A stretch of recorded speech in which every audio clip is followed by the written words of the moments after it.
پس کہا جائے گا بے شک یہ وہ لوگ ہیں جب آپ ان سے جدا ہوئے تو یہ اپنی ایڑیوں پر پھر گئے تھے، یہ مرتد ہو گئے تھے۔ یہ وہ روایت ہے، آپ نے صحیح بخاری کی روایت کو بھی سامنے دیکھ لیا جس سے اس نے استدلال کیا ہے۔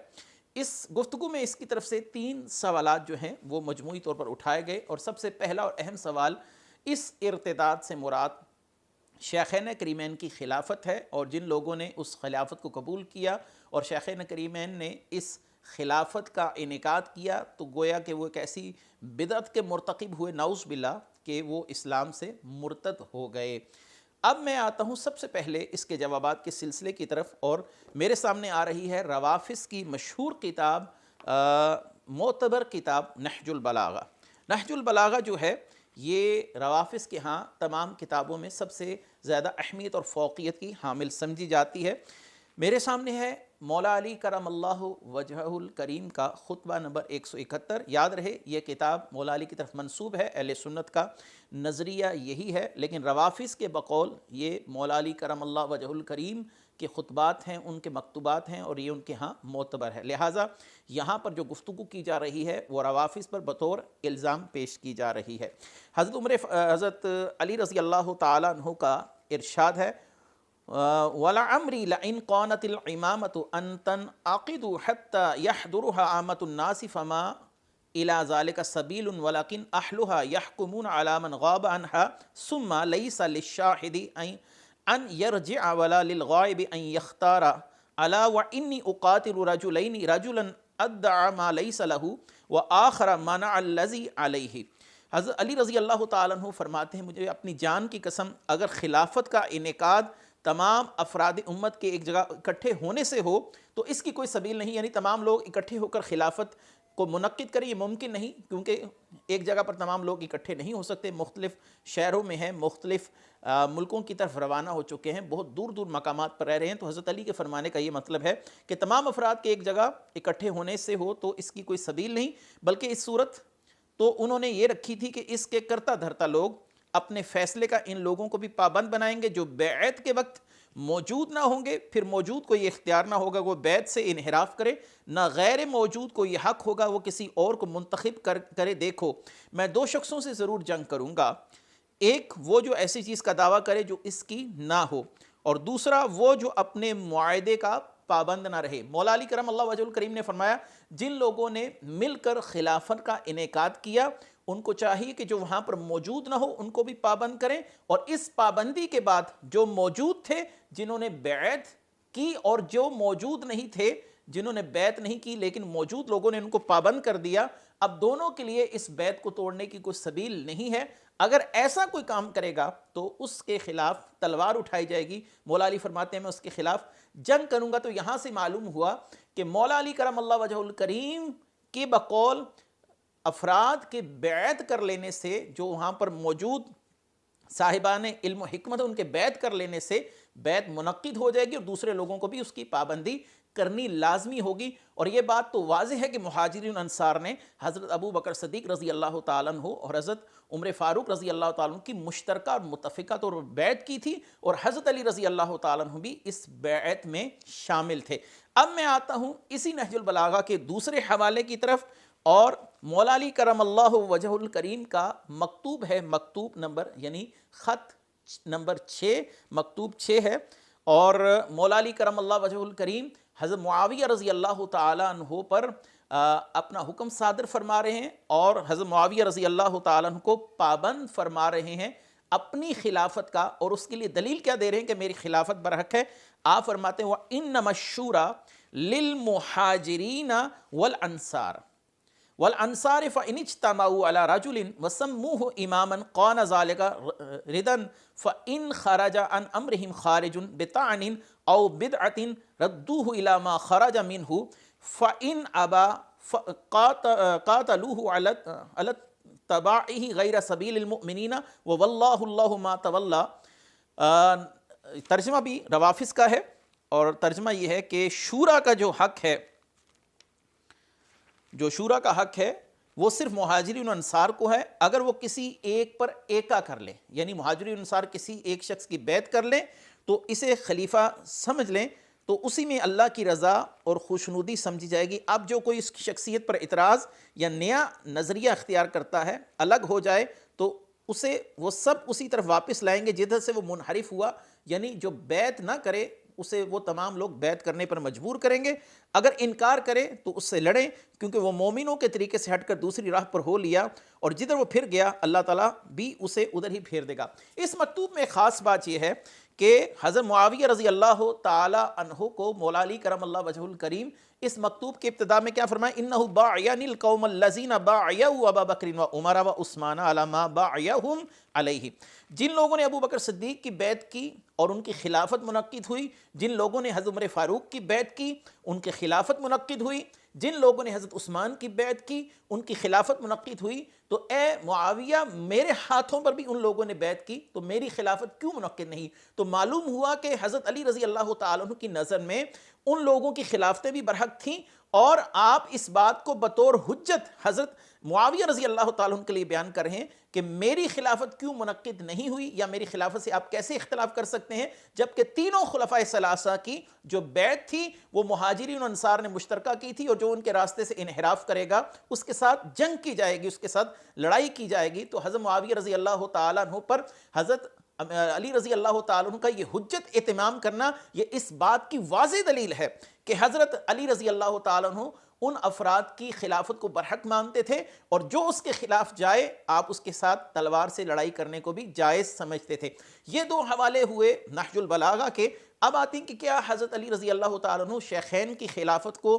ارتداد اور بدعت سمجھتے تھے اور ان خلافتوں کی تردید فرمایا کرتے تھے، ان کی نظر میں ناقابل قبول خلافتیں تھیں؟ تو اس بات کا رد میں اب اہل سنت کی کتاب سے کرتا جا رہا ہوں۔ یہ مسند احمد بن حنبل کی روایت ہے جس کو امام حیثمی نے مجمع الزوائد میں نقل کیا، روایت کا نمبر ہے 8908۔ امام حیثمی نے اس روایت کے راویوں کی توثیق فرمائی ہے۔ عبد خیر فرماتے ہیں کہ حضرت علی رضی اللہ تعالیٰ عنہ کھڑے ہوئے منبر پر، فذکر رسول اللہ صلی اللہ علیہ وسلم فقال قبض رسول اللہ صلی اللہ علیہ وسلم واستخلف ابو بکر فعمل بعمله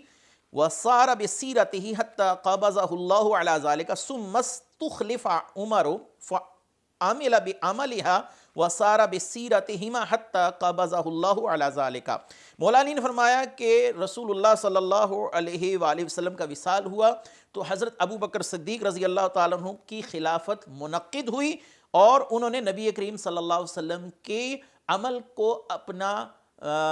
مشعل راہ بنایا، رسول اللہ صلی اللہ علیہ وسلم کی عمل کے مطابق عمل کیا اور آپ کے طریقے کے مطابق طریقہ اختیار کیا، یہاں تک کہ اللہ تعالیٰ نے انہیں وصال دیا، اور ان کے بعد حضرت عمر فاروق رضی اللہ تعالیٰ عنہ خلیفہ مقرر ہوئے تو ان دونوں صاحبان کے طریقے پر عمل کیا، یعنی رسول اللہ صلی اللہ علیہ وسلم کے طریقے پر عمل کیا، اور حضرت ابو بکر صدیق رضی اللہ تعالیٰ عنہ کے طریقے پر عمل کیا حضرت عمر نے، اور یہاں تک کہ اللہ تعالیٰ نے آپ کو وفات دے دی۔ تو معلوم ہوا کہ حضرت عمر فاروق رضی اللہ تعالیٰ عنہ کا طریق بھی رسول اللہ صلی اللہ علیہ وسلم کا طریق تھا، حضرت ابو بکر صدیق رضی اللہ تعالیٰ عنہ کا طریق بھی نبی کریم صلی اللہ علیہ وسلم کا طریق تھا، تو اس کو بدعت کیسے کہا جا سکتا ہے؟ نعوذ باللہ، اس خلافت کو ارتداد سے کیسے تعبیر کیا جا سکتا ہے؟ اس کا معنی یہ ہے کہ روافظ اس موضوع پر مولا علی کرم اللہ وجہ الکریم کی ماننے کو تیار نہیں ہے۔ امام حیثمی نے کہا رواہ احمد ورجالہ ثقات، امام احمد بن حنبل نے اس روایت کو نقل فرمایا اور اس کے راوی ثقہ ہیں۔ اب یہ ہو گئے دو حوالہ جات۔ اس کے بعد اب آتے ہیں کہ اس نے کہا کہ رسول اللہ صلی اللہ علیہ وسلم کے بعد صحابی لائے جائیں گے، تو صحابی جو ہے ان کو جہنم کی طرف لے جایا جائے گا اور کہا جائے گا یہ مرتد ہو گئے تھے۔ اب میں اس دوسرے سوال کی طرف آتا ہوں کہ صحابی کہا کس کو جاتا ہے؟ آپ نے پہلے خلافت شیخین پر گفتگو سماعت کر لی کہ وہ بالکل بدعت نہیں بلکہ اسلام کے عین مطابق ہے، اور ان کی زندگیاں خلافت کے دور کی بالخصوص وہ رسول اللہ صلی اللہ علیہ وسلم کے طریق کے عین مطابق تھی، جس کی گواہی خود مولا علی نے دی، اور ان کی خلافتیں مہاجرین و انصار کے بیعت کرنے سے منعقد ہوئیں، اور جو اس بیعت کے خلاف گیا، جس نے یہ فیصلہ نہ مانا، مولا علی نے فرمایا اس کے خلاف تلوار نکالی جائے گی۔ اب آتے ہیں اس کے دوسرے سوال کی طرف، اگر رسول اللہ صلی اللہ علیہ وسلم کے صحابہ کو لایا جائے گا تو رسول اللہ صلی اللہ علیہ وسلم فرمائیں گے کہ یہ میرے صحابی ہیں، لیکن ان کو جہنم کی طرف لے جایا جائے گا، یہ کہہ کر یہ مرتد ہو گئے تھے۔ یاد رکھیے کہ رسول اللہ صلی اللہ علیہ وسلم کا کوئی صحابی مرتد نہیں ہوا تھا، کیوں؟ اب اس کا جواب جو ہے وہ سماعت کر لیجئے. میرے ہاتھ میں التقیید والعیدہ، یہ امام حافظ زین الدین عبد الرحیم بن حسین العراقی جن کا وصال 806 ہجری ہے، ان کی کتاب ہے. یہ صحابی کی تعریف نقل فرما رہے ہیں. آپ فرماتے ہیں من لقی النبی صلی اللہ علیہ وسلم مسلما ثم مات علی الاسلام، جو رسول اللہ صلی اللہ علیہ وسلم سے حالت ایمان پر ملا اور اس کا خاتمہ بھی اسی حال پر ہوا، یعنی اسلام پر اس کا خاتمہ ہوا، حالت ایمان پر اس کا خاتمہ ہوا، تو یہ لوگ صحابی کہلاتے ہیں. جب اس حدیث میں موجود ہے کہ وہ مرتد ہو گئے تھے تو اس کا معنی یہ ہوا کہ وہاں پر صحابی کی اصطلاحی تعریف مراد نہیں ہے، لغوی اور مجازی طور پر ان پر صحابی کا اطلاق کیا گیا، کیونکہ صحابی کے لیے حالت ایمان پر زندہ رہنا اور حالت ایمان پر مرنا یہ شرط اول ہے. اور آگے کیا کہتے ہیں، من ارتد ومات کافرا کعبداللہ ابن خطل وربیۃ ابن امیۃ ومقیس ابن ذبابۃ، ایسے لوگ جو مرتد ہو گئے، کافر ہو کے مرے، عبداللہ بن خطل، ربیہ بن امیہ، مقیس بن ذبابہ، ان پر صحابی کا اطلاق نہیں ہوگا جو مرتد ہو کے مرا. اور وہاں پر ارتداد کی بات کی گئی کہ یہ مرتد ہو گئے تھے آپ کے بعد، تو اب ثابت ہوا کہ وہاں پر صحابی کا جو اطلاق ہے وہ مجازی ہے، لغوی طور پر ہے. حقیقی صحابی وہ ہے جو حالت ایمان پر زندہ رہا اور اس کا خاتمہ حالت ایمان پر ہی ہو گیا. رسول اللہ صلی اللہ علیہ وسلم کے دور میں منافقین پر بھی لفظ صحابی کا لغوی طور پر اور مجازی طور پر اطلاق کیا جاتا تھا. اس حوالے سے میں آپ کے سامنے دو روایات پڑھ رہا ہوں، ایک صحیح مسلم کی اور ایک مجموع الزوائد صحیح پڑھوں گا. صحیح مسلم کی جو روایت ہے اس کا لب لباب یہ ہے کہ حضرت جابر بن عبداللہ انصاری رضی اللہ تعالیٰ عنہ فرماتے ہیں کہ نبی کریم صلی اللہ علیہ وسلم تبوک سے واپسی پر مقام جعرانہ پر لوگوں میں غنیمتیں تقسیم فرما رہے تھے، تو ایک شخص نے رسول اللہ صلی اللہ علیہ وسلم سے کہا کہ آپ انصاف کیجئے. تو نبی کریم صلی اللہ علیہ وسلم نے فرمایا وَيْلَكَ وَمَنْ يَعْدِلُ إِذَا لَمْ أَكُنْ أَعْدِلُ، اگر میں انصاف نہیں کروں گا تو کون انصاف کرے گا. یہ بات سن کر حضرت عمر فاروق رضی اللہ تعالیٰ عنہ نے فرمایا دعنی اقتل ھذا المنافق، یا رسول اللہ صلی اللہ علیہ وسلم مجھے چھوڑ دیجئے یا اجازت دیجئے میں اس منافق کو قتل کروں، اس نے آپ کی توہین کی، آپ صلی اللہ علیہ وسلم کو بے انصاف کہا، نعوذ باللہ آپ صلی اللہ علیہ وسلم کے انصاف پر اعتراض کیا. تو آقا کریم صلی اللہ علیہ وسلم نے فرمایا فقال رسول اللہ صلی اللہ علیہ وسلم معاذ اللہ ان یتحدث الناس انی اقتل اصحابی، کہ آپ صلی اللہ علیہ وسلم فرمایا میں لوگوں کے اس قول سے کہ میں اپنے ساتھیوں کو قتل کرنے لگ گیا ہوں اللہ کی پناہ چاہتا ہوں. یہاں پر لفظ اصحابی کا اطلاق ذوالخیسرہ تمیمی یا جو بھی وہ منافق تھا جس کو حضرت عمر فاروق منافق کہہ رہے ہیں، صحابہ کے سامنے کہہ رہے ہیں، رسول اللہ کے سامنے کہہ رہے ہیں، لیکن رسول اللہ صلی اللہ علیہ وسلم نے اس سے اصحابی کہا. تو اس کا معنی یہ ہے کہ بطور مجاز ان لوگوں پر صحابی کا اطلاق ہو جاتا تھا یا کیا گیا ہے. اور یہی لوگ تھے منافقین جو رسول اللہ صلی اللہ علیہ وسلم کے بعد حالت ارتداد میں گئے، ان کا نفاق ظاہر ہوا، اور یہی منافقین تھے جن پر مرتد ہونے کا جو ہے انتباہ کیا جا سکتا ہے. اب آ رہی ہے دوسری روایت کہ رسول اللہ صلی اللہ علیہ وسلم کے ظاہری حیات مقدسہ میں منافقین پر بھی صحابی لفظ کا اطلاق بطور مجاز کیا جاتا تھا. حضرت حذیفہ فرماتے ہیں کہ میں نبی کریم صلی اللہ علیہ وسلم کی اونٹنی کی لگام پکڑ کر جا رہا تھا. یہ روایت ہے مجمع الزوائد میں اور روایت کا نمبر ہے 422. میرے ساتھ حضرت عمار بن یاسر رضی اللہ تعالیٰ عنہ بھی تھے، وہ اونٹ کو ہانک رہے تھے. راستے میں 12 افراد ہمیں نظر آئے. رسول اللہ صلی اللہ علیہ وسلم نے فرمایا ہؤلاء المنافقون الی یوم القیامۃ، یہ لوگ ایسے پکے ٹھکے منافق ہیں کہ قیامت کی صبح تک منافق ہی رہیں گے، ان میں کوئی شخص بھی اسلام قبول نہیں کرے گا. دلی طور پر یہ لوگ منافقت رکھتے تھے، نفاق رکھتے تھے. تو حضرت حذیفہ رضی اللہ تعالیٰ عنہ نے فرمایا یا رسول اللہ صلی اللہ علیہ وسلم الا تبعثوا الا کل رجل منهم فتقتلوه، کہ آپ اگر اجازت دیں تو میں کسی شخص کو بھیج کر ان کو قتل نہ کروا دوں. تو رسول اللہ صلی اللہ علیہ وسلم نے فرمایا اکرہ ان یتحدث الناس ان محمدا یقتل اصحابہ، کہ میں اس بات کو ناپسند کرتا ہوں کہ لوگ یہ بات کہیں کہ محمد صلی اللہ علیہ وسلم اپنے اصحاب کو قتل کروا دیتے ہیں. رسول اللہ صلی اللہ علیہ وسلم نے بھی ان کو منافق فرمایا، ایسا منافق فرمایا جو قیامت کی صبح تک منافق رہیں گے. حضرت حذیفہ بھی سن رہے ہیں، عمار بن یاسر رضی اللہ تعالیٰ عنہ بھی سن رہے ہیں، لیکن ان پر رسول اللہ صلی اللہ علیہ وسلم نے لفظ اصحاب کا بھی اطلاق کیا بطور مجاز، ان محمدن یقتل اصحابہ. یہ روایت صحیح راویوں سے مروی ہے، امام حیثمی نے اس کے راویوں کی توثیق کی. تو یہاں سے معلوم ہوا